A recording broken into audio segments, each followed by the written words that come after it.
മലയാളി പ്രേക്ഷകരുടെ ചുണ്ടുകളിൽ ചിരിയുടെ പൂത്തി കത്തിക്കുകയും അതേസമയം നൊമ്പരപ്പെടുത്തുന്ന വേഷങ്ങളിലൂടെ കണ്ണീരണിക്കുകയും ചെയ്ത ജനപ്രിയ നടൻ സലിംകുമാർ നമ്മളെ വിട്ടുപിരിഞ്ഞിരിക്കുന്നു. ശനിയാഴ്ച രാത്രി കൊച്ചിയിലെ അമൃത ആശുപത്രിയിലെ തീവ്രപരിചരണ വിഭാഗത്തിൽ വെച്ചായിരുന്നു അന്ത്യം.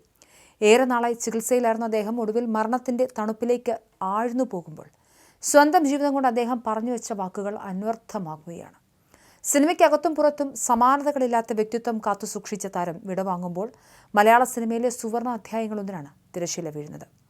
ആരോഗ്യകാര്യങ്ങൾ ശ്രദ്ധിക്കണമെന്ന് സ്നേഹത്തോടെ ഉപദേശിച്ച സഹപ്രവർത്തകരോട് കൗണ്ടർ ഡയലോഗ് അടിക്കാൻ അദ്ദേഹത്തിന് ഒരു നിമിഷം പോലും ആലോചിക്കേണ്ടി വന്നിരുന്നില്ല. മായാവി എന്ന ചിത്രത്തിലെ കണ്ണൻ സ്രാങ് എന്ന തൻ്റെ പ്രിയപ്പെട്ട കഥാപാത്രത്തിൻ്റെ ശൈലിയിൽ ഒരു ചെറുപ്പക്കാരൻ്റെ കരളാണ് തനിക്ക് മാറ്റിവെച്ചിരിക്കുന്നതെന്നും അതുകൊണ്ട് കുഴപ്പമൊന്നുമില്ലാതെ മുന്നോട്ട് പോകുമെന്നും അദ്ദേഹം തമാശയോടെ പറയുമായിരുന്നു.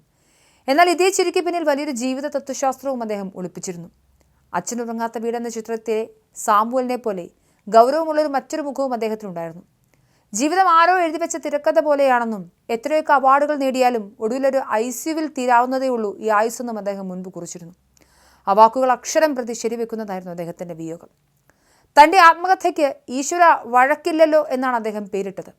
ആ പുസ്തകത്തിൻ്റെ ആമുഖത്തിൽ ജനനം എന്ന സ്റ്റാർട്ടിംഗ് പോയിന്റിൽ നിന്നും മരണം എന്ന ഫിനിഷിംഗ് പോയിന്റിലേക്കുള്ളൊരു വിനോദയാത്രയാണ് തൻ്റെ ജീവിതമെന്ന് അദ്ദേഹം വിശേഷിപ്പിച്ചിരുന്നു. സങ്കടങ്ങളും വേദനകളും നിറഞ്ഞ സ്വന്തം ജീവിതത്തെ ഒരു എക്സ്കർഷൻ പോലെ കാണാനും അതിനെ ചിരിയുടെ വർണ്ണക്കടലാസ് കൊണ്ട് പൊതിയാനും സലിംകുമാറിന് സാധിച്ചു. ദാരിദ്ര്യവും കഷ്ടപ്പാടുകളും നിറഞ്ഞതായിരുന്നു അദ്ദേഹത്തിൻ്റെ കുട്ടിക്കാലം. തൻ്റെ ഭൂതകാലത്തിലേക്ക് നോക്കിയാൽ ഒരിക്കലും ചിരിക്കാൻ തോന്നില്ലെന്നും എന്നാൽ സങ്കടപ്പെട്ടിരുന്നിട്ട് കാര്യമില്ലാത്തതിനാലാണ് താൻ ചിരിക്കുന്നതെന്നും അദ്ദേഹം പറയുമായിരുന്നു. സിനിമയിൽ ഹാസ്യം കൈകാര്യം ചെയ്യുന്നത് എപ്പോഴും പാവപ്പെട്ടവൻ്റെ ചുമതലയാണെന്ന് ഉറച്ച ബോധ്യവും അദ്ദേഹത്തിനുണ്ടായിരുന്നു. എറണാകുളം മഹാരാജാസ് കോളേജിലെ പഠനകാലത്ത് മിമിക്രിയിലൂടെയാണ് സലിംകുമാർ ശ്രദ്ധേയനാവുന്നത്. ഇഷ്ടമാണ് 100 വട്ടം എന്ന സിനിമയിലൂടെ വെള്ളിത്തിരയിലെത്തിയ അദ്ദേഹം പിന്നീട് മലയാളികളെ കുടുകുടാ ചിരിപ്പിച്ച അസംഖ്യം വേഷങ്ങളിലൂടെ പ്രേക്ഷക ഹൃദയങ്ങളിലേക്ക് ഇടം നേടി. വെറുമൊരു കോമഡി താരം മാത്രമല്ല താനെന്ന് തെളിയിക്കാനുള്ളൊരു കാത്തിരിപ്പിലായിരുന്നു അദ്ദേഹം. തൻ്റെ ഭാഷയിൽ പറഞ്ഞാൽ എന്തിനോ വേണ്ടി തിളയ്ക്കുന്ന സാമ്പാർ മാത്രമല്ല താനെന്ന് പ്രഖ്യാപിക്കാൻ അദ്ദേഹം ആഗ്രഹിച്ചു.